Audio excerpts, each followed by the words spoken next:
Hi, this is Dr. Michelle Robin with Small Changes, Big Shifts, Building Rhythm and Resilience. And I believe if you'll change one thing a month, one thing for the next 12 months, you'll change your life forever. Thanks for joining me on the journey.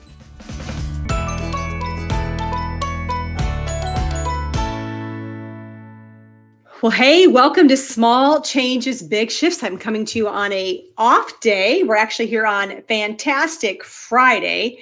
And I know that people are going through some things right now. And so I thought I would have a great conversation today about grit with my new friend, Rebecca Louise. So, hey, thanks for joining me today. Here's a little bit about Rebecca. Her mission is to help you feel like the best version of yourself every single day by bringing you exciting workouts and tasty recipes, as well as giving you the motivation to do it. Sounds like mind, body, spirit to me.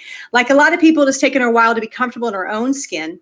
At the age of 17, she suffered with anorexia and a terrible complexion, which led to depression.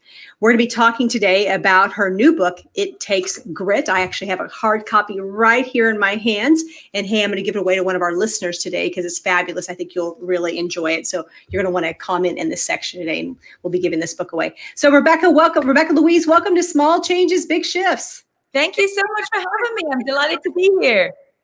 Well, so anorexia, I don't know if you know that the number one concern between 10 and 94 is body image. So talk about your journey. Yeah, so when I was about 16 years old, I was getting bullied at school. And, I wasn't the attractive one at school. I wasn't popular. I really struggled with finding my own identity. And I'd actually used to get called, like I would walk into a room and people would shout anorexia and bulimia, in my face. And at the time, I didn't even suffer with anything. But as time went on, we had the whole 90s craze. Remember where it was it was the size 0 was in, the Olsen twins. It was in to be super skinny. And I didn't have control of how I was feeling. I think I had so many emotions going through my teens that the one thing I could control was my food and what I could eat. And it was the one thing that I felt like, I was in control of. And so I got down to about 86 pounds. I'm 107 pounds right now. So I remember going to the doctor each week and being weighed and them saying, you've lost another pound. And I would say, oh, that's a shame. But in my head, I was like, yes. I was addicted to that result. I was addicted to getting skinny. And it literally consumed my whole life. And that's how I got a bad complexion. My hair was falling out. I was skin and bones. And, it was a really difficult time, just being in that media. Right now, it's so amazing that we have being strong and healthy. And those are the images that we had. But in my teens, it was all about being really skinny and being a size 0. I got a chance to hear the author. I don't remember her name, but I remember the book, Strong is the New Pretty. And it sounds like that might be a little similar to your story a little bit. Just for our listeners who may not understand eating disorders, can you kind of go through them for me a little bit? Can you talk about them just a little bit? Like what is anorexia? What's the difference between bulimia? Can you share just a little bit? Yeah, so for me, anorexia was I just wanted to starve myself. And that's when you're just not eating. And I remember going on a family trip to Portugal, and I was with my mom and dad and my brother, and I would have a plate, and I would have one piece of cucumber, some tiny bit of seeds. And I was just not consuming barely 500 calories a day. I would say that I was not eating anything. Bulimia is typically when you eat more, but you're going to throw it up. So I never got to a point where I could eat so much food that I would throw up. I tried to throw up. I tried to throw up the cucumber and the seeds, but there was literally nothing inside of me. And if you get to that point where you're eating such a small amount, you can't even throw it up. So I was never binge eating. I never overate. I never ate all the cookies and, all of the cakes and then threw it up. For me, it was the control and trying to have the discipline not to eat anything at all. So they're kind of the difference between the two. If we happen to have a parent listening in today and they have a child struggling with an eating disorder, what would be the advice you'd give them? You know what? When my parents kind of figure out that this is what I was trying to do, it was just coming from a place of love, understanding what was the outcome that I was trying to get from this. And for me, it was control, but it was also about being skinny. And when I realized that, I played loads of sport at the time, and I wanted my skin to clear up. And my parents would say, if you want to have, healthy skin and healthy hair, then you need to eat good, nutritious food. And I think at the time is that if you're eating, food because it's just, it's serving another kind of purpose, like, emotional or, physical, then you want to get to a place where you know that the food that you're eating is actually helping you. All girls want to look pretty, right? We want to look pretty. We want to have healthy hair. We want to have healthy skin. And it's about like, hey, these foods are actually going to make you strong. They're going to make you have beautiful hair, beautiful skin. I think that that's the way that I would go about it. And also talking about the after effects of what can happen when you deprive yourself of food. I didn't even know that it can actually stop your chances of having children and having a family later on. And I think it's just about educating, like having an open conversation about it and not putting pressure on to be like, make sure that you eat, like throwing food in their face. It's like, just do a little bit of digging and find out why they're feeling like that. And then you can match that to the outcome. What was a switch for you? What flipped the switch when you shifted from that thinking? Honestly, I moved to London at 19 years old, and I got bullied like most people through school. I went to a different school from the ages of 16 to 18, and I have no friends whatsoever from that school, because when I arrived, a girl that I bullied me outside of school at dance class actually left that school and told everybody to bully me. Like, that's legitimately what I walked into. So 16 years old, I walk into a school that was a private school, which you had to pay for. So I'd never been to a private school before, worked my booty off to get there, super excited, walk in first day, everyone's like, oh, we've been trying to bully you. So I was already just got so much like hate for no reason whatsoever. And I missed so much of school. I never didn't participate in everything. But I think when I got myself out of that situation and I moved away, I moved to London, I started surrounding myself with different people. That's when I had that mindset change. But all of the time that I was with the same people in the same environment, you're never going to change. You are the average of the 5 people that you hang around with. So if I'm being bullied, or if I'm not enjoying or not loving where I'm at right now, I'm going to still do that, because that was the one thing that I could control. So fascinating thinking about today's times, where we're kind of in a very fascinating time in American history. We got a pandemic of this virus, and then we have the virus of negative thinking, and we've got Black Lives Matter, and just stack stuff on top of stuff on top of stuff. Plus, you already had a mental health crisis. So this is a timely conversation. Rebecca, Louise, if we were, we're just getting to know each other. For our audience, we've never met before 10 minutes ago, and we want to spend some time on your book, It Takes Grit. But what is something that maybe that you would like to share with the audience that most people don't know about you? You know what? I've struggled so much with own insecurities and comparison. Like, you look at somebody on social media and you're just like, they've got it all together. Like, why would you be worried about this? And why would you worry about this? But I've had to really work on myself with comparison and being content where I'm at while pursuing where I want to go. And realizing that everybody out there, if you're an achiever, if you want to strive for more, if you're looking at other people, like, it's great to have that trait, right? It's great to have that, like, hey, I want to do better. I want to be where that person is. But reminding yourself that there is somebody out there that would love to be in your position. So if you're not grateful and you don't have gratitude for where you are right now, you're literally going to lose time. And I think that, sometimes, especially, in the situation we're in right now, we get into our heads. We're really in our heads right now. When we're in our head, we're dead, right? It's like, that's so much like tension. We have to come from a place of our heart and from love. And so as when I switch that thinking to being like, it's not about being significant. It's not about, I need attention from other people, and realizing that I'm enough just as I am, that's where I was able to actually live. Because you're not really living if you're constantly in comparison to somebody else, if you constantly feel like you're not good enough. We're all super unique. We have our own fingerprint. We all have our own, eye print. We each have our own heartbeat. I mean, that's amazing. So that whole comparison game has definitely, been part of my life as well. And as soon as I just kind of let that go, I was actually able to step into my greatness and to serve the people that I needed to help.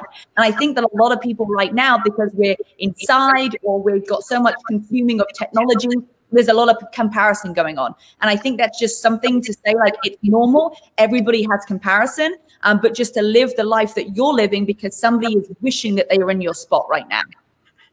Well, I took a couple. Wait, first of all, I'm buying what you're selling right now, just so you know. When you're in your head, you're dead. That was a great. I've never heard that before. I love that. And I'm thinking about one of my walks this morning. I got a chance to walk with one of our community leaders today, and we were talking about one of the ways she spends her time is she reads to. What did she say? What, second, third, fourth graders? Okay, or first, second, third graders. And she said around Valentine's Day, she made some stuff for her son to take to his school, and so she took it to the little girl that she was reading to. And she said, "Here's a necklace." And he said, "You can put it in your room." She goes, "I don't have a room." And she goes, "Oh, well, you can put it by your bed." She goes, "I don't have a bed." And so it was such a reminder that we need to look at the gifts we have in front of us, and exactly what you said. Somebody would die to be in our shoes. And so it's important to remember that. Let's talk about your book, It Takes Grit. First of all, why did you come up with the name It Takes Grit? I love the word grit. I think the thing is with grit, I love the word grit. It's like you need grit in life to keep going, because the universe is going to constantly try and knock you down. Like you're walking along, everything's good, and then all of a sudden out of nowhere, something happens. And you have two options. You either say, no problem, what can I learn from this? I'm going to bounce back. Or you play the victim. You say, oh no, I can't believe this happened to me again. Poor, terrible, miserable me, right? You have those two options. So grit to me is finding that like burning desire and that grit to just keep on going. No matter what life hits at you, it is either going to destroy you or it's going to make you. So finding the grit inside of you that next time the universe comes along and tries to wobble you or tries to push you off your curve, right? That's when you say, you know what? No problem. I'm going to keep on going. And so the book has so many experiences from my own life. You know, I've been through a divorce. I suffered with anorexia. You know, I moved country. I, live in a different country, had to figure out how to get here. You know, I got my commercial pilot's license, decided that's not what I wanted to be. My first ever casting was, ended up being a pedophile. So all of these very first time experiences that haven't really been that great. But it's like I didn't allow those things to stop me to get to where I am. And I use things in the book to show people, look, hey, I know it sucks, right? I know this sucks and I know what happens, but this is how you're going to get through it. It's a no BS guide for getting to where you are, because people say, just keep doing this, keep going, but no one's really preparing you for what's going to come along. So the book goes through different steps and it will tell you what to be prepared for, because if you're failing to prepare, if you're preparing to fail, it's preparing to fail, right? So we want to make sure that we are prepared. And then when things come to us and they hit us, we're like, no problem. Rebecca told me I was expecting this. So all I've got to do is take it to the next level. So that's really what it's all about, is just finding that grit to just get back up one more time, which right now in a situation that we're in, we all need a little bit more grit. So say shift happens, right? Shift happens. Small changes, big shifts. So on the show, we celebrate, guide, connect, which provide hope. We're celebrating you in your book. It Takes Grit. The go-to guide to level up your life, strengthen, energize, elevate, and conquer. When you think about leveling up, what is the word level up, and describe that philosophy for our listeners today? Leveling up is getting 1% better every single day. So like comparison, you can't compare yourself with somebody else. What you can compare yourself with to how you were yesterday. And I bet everybody who's listening to this can look back a year, even 6 months, and be like, oh my goodness, I have changed, I have grown, I have learned something that has opened my brain a little bit to be able to help me get to the next level. So that's really, for me, what leveling up is. Getting to the next level, wherever that is that you want to be, and just taking it to the next step, just getting that 1% better every single day. When in doubt, take the next step. So let's talk about steps. I don't want to give away what's in your beautiful book. I know what it's like to have a baby. So talk a little bit about maybe a couple steps people could take. Let's say they're stuck right now. They're stuck in anxiety. They're stuck in fear. They're stuck in uncertainty. They're stuck in depression. What would be a thing what's the next step that you would advise them to take? Maybe give 2 or 3 choices. I love the word when people say, I feel stuck. And I'm going to already tell you, you're not stuck. You've just stopped. If you just know that, you have stopped. Because the only time that you ever feel stuck is when you're not moving, right? Like when you're stuck in the mud, it's like you're literally stuck. You're not moving. You can't put a foot forward. So it doesn't matter what action you take, just take a step. I have a tattoo on my foot that says every step counts. Because I really believe that everything that you do, whether you feel that you're going left, right, you're going backwards, like forwards, just take a step. And so the book talks about these different areas that if you just follow them, your life will go to the next level and you will get unstuck. Number one is know that you have a choice. Even if you don't feel like you have a choice, what if you did? What if you did have a choice about how you behave? What if you did have a choice about where you could go or action, right? First of all, thinking that you have a choice. Number two is taking 100% responsibility. Even if you don't think it's your fault, just take it because it's going to give you loads of energy back. If you're waiting for somebody else to take, responsibility, you're waiting for somebody else to take the blame, it gets in your own head and they don't even know what's going on. They have no idea that you are trying to, get something out of them. So just let it go, take full responsibility. And thirdly, have no excuses. No excuses about why you can't do something, why you can't take that step. So if you know that you have full choice, you take full responsibility and you have zero excuses, you will never, ever be stuck again. One of my therapist friends says that take 100% of your 50%. So we're all in a relationship with something or someone. And so how can we take 100% of our 50%? And so you just reminded me of that great word. So you talked about, before we went on the show, you talked about some of the cool projects you're working on. What are some ways our listeners can find you, and what are some ways they can engage with you? Yeah, absolutely. So we just did a live virtual event, the first one that we've ever done, with 10-foot high, 120-degree LED screens where I could see everybody's face. It was amazing. I was supposed to be going to Mount Everest this year and summiting, but obviously that changed, right? Everybody had to pivot a little bit. So what we did to celebrate the book is we did this live event. We will be doing more of them because it was so successful. If somebody wants to get started, we have a free 30-day workout program that also has podcasts and blogs to really help you change your nutrition, your fitness, and your mindset. So you can just head on over to my Instagram or my Facebook, Rebecca Louise Fitness, and in the bio you just click on it and it's going to take you to a free 30-day program. Head on over to my website, rebecca-louise.com, or you can grab the book if you want to level up your life, have a no BS guide to what it takes to get to where you want to be. It's available on Amazon, Barnes & Noble. It takes grip. Oh my goodness. So when you think about, you have an app too, right? I do, yes. Talk about your app. Is it B.T.E.S? Yes, the app is Burn, Tone, Elevate, Strengthen. We have the most incredible community. If you just go on Instagram, we put in B.T.E.S. We have loads of B.T.E.S girls all over the world.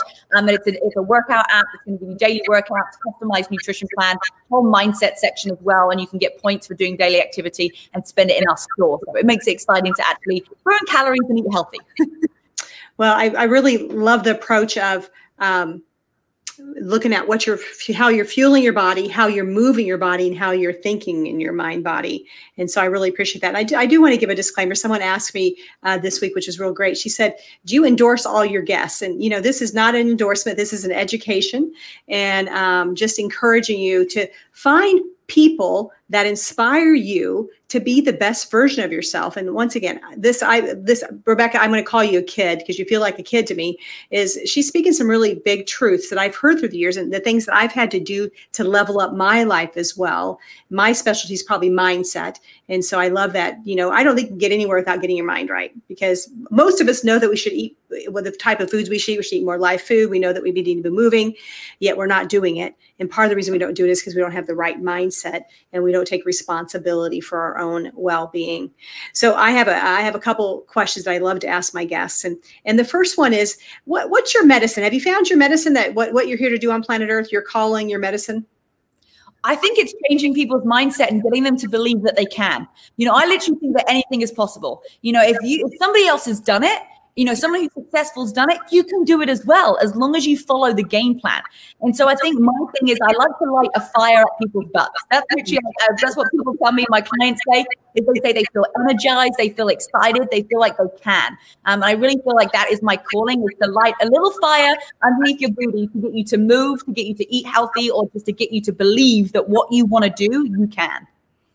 Yeah, I would say the word that comes for me is believe. You said that a couple of times, and that really resonates with your vibe and your energy, and that people can be able to believe in who you are and who they are.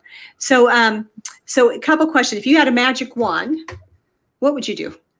If I had a magic wand right now, I'd actually bring my mom and dad to America. They are they are absolutely desperate to visit. I just moved into a new home. But for me, family is so important and being around your loved ones. And so right now I can't get to England because I wouldn't be able to get back, and my parents can't come to America because they can't travel here. So I'd have to give a shout out to my mom and dad because I know that they'd really appreciate this because they're missing me and my brother lots. So if I had a magic wand, I bring my mom and dad here right now. Speaking of people kind of being on this travel ban, what are some of the gifts you've gotten during this time of COVID? Honestly, connecting with people. I mean, I was supposed to be going to Mount Everest and summiting, and I had done training for a whole year, and I was like mentally and physically prepared. And for something like that, it takes a while to get your brain into gear to be like, I'm going to be going to the top of the world. And I had about 24 hours after I found out we weren't going to be going, and it was only 3 weeks before I was supposed to depart. And for 24 hours, I was like, oh my goodness, what is my purpose? What am I supposed to do? I just, as a lot of people, we're like, I'm not sure where I'm supposed to fit now in 2020. You know, after I had a little pep talk with myself, I was like, right, I need to pivot, I need to adapt. And in 6 months, I think I've done over 100 live workouts, motivation sessions, you know, just live things with people. And I've seen our community has just grown so much. And we have just created this incredible connection. So I think really that's the best thing that's happened from all of this is I've got to spend so much time live with people and really finding out what people need and hopefully delivering that for them. So if you had to do it again, we go back to March 15th of 2020. Would you change much of this year? I wouldn't, you know, Everest was really for me. You know, I wanted to do it to show something that was going to take grit to lead my audience.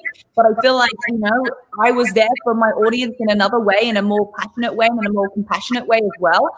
So I wouldn't change it. I mean, we can always look back and see what if, but it's like, this is what the life is. And I feel like we've made the best of it, and we've been able to have so many people, more people along the way, rather than me just going to Everest. So I'm happy with the way that it's been this year. It's kind of panned out. Me too. So I have a list on my computer here. It's called Pearls, Bliss Bombs of COVID-19. And so connection was a pearl for you. Are there any mantras you're saying in your head to help you continue to level up every day?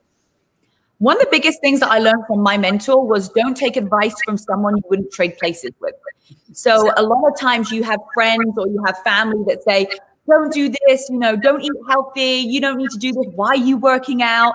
And sometimes we allow those people to come into our heads, and we're like, well, why you feel bad for working out. In fact, I just heard somebody else, one of my clients was like, you know, she was working out and, you know, one of her friends came and like, why are you doing this? And I always remember this. You know, one of my mentors was like, do not take advice from someone you wouldn't trade places with. And I think that that's even important in a time like this. So whoever you are looking up to, whoever you are surrounding yourself with, if they have the life that you want, amazing, like listen to them. But if they don't have the life that you want, it's very, very like, it's very unnerving and uncertain to be able to follow someone's advice if they don't have the life that you want. So I've always had that in my body and in my mind, like don't take advice from someone you wouldn't trade places with. And I think that really helped me in the decisions I've made in my life. So I'm curious, who are you following right now? People I follow, I mean, Jim Rohn is one of my big mentors. Obviously, he's not alive anymore, but Jim Rohn was, you know, one of the, I've been listening to him for years and years. I do a lot of stuff with Tony Robbins, Les Brown, and I think they're really my gurus because, you know, Tony Robbins was a student of Jim Rohn. And I just love Jim Rohn. He's like the godfather of personal development. Yeah. One of my favorite quotes is, if you don't like where you're at, move. You're not a tree. That's one of the quotes. It's interesting. One of my good friends will be on the show here in a few weeks. Aaron Falk in Kansas City is doing a LinkedIn Live every day with Les Brown. Oh, amazing. Yes. One of my favorite quotes from Jim Rohn is, you know, for things to change, we have to change. For things to get better, we have to get better. And it's literally as simple as that. You know, it really is simple. Yeah, that's so true. You know, something that keeps me going is, you know, focus on what you can do, not what you can't do. And I love that you take the next step. There's always a next step. You know, it's okay to suck your thumb for a minute or two and then move on. You know, move on. We are going to get past this. And those of you that are continuing to take steps will get past it faster than other people who are stuck in the mud. So without a doubt.